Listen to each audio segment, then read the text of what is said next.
Helai hi a hek huam maya a chhaka khian in tam tak a awma tlai kong lo hi zoom dewanga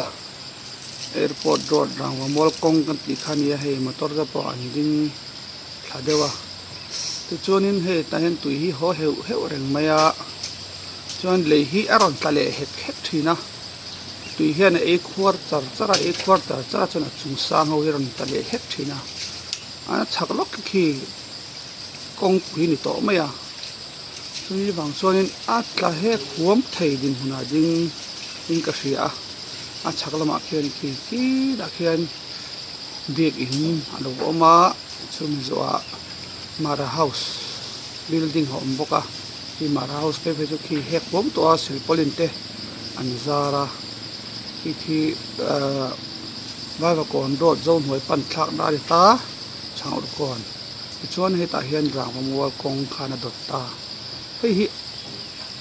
ki zela hian a poi thengem ot kan ti dewa ka video lo en fu inom chuan man mi thiam te an je register han NFSA mi lei nuaya hian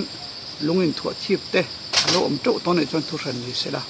mara so tlat hek wom thei din huna din chuan a chhak lam tan hian a hlom thei donin hriat ani e voinia kan fea ngare lo te karam chu ngot pon hei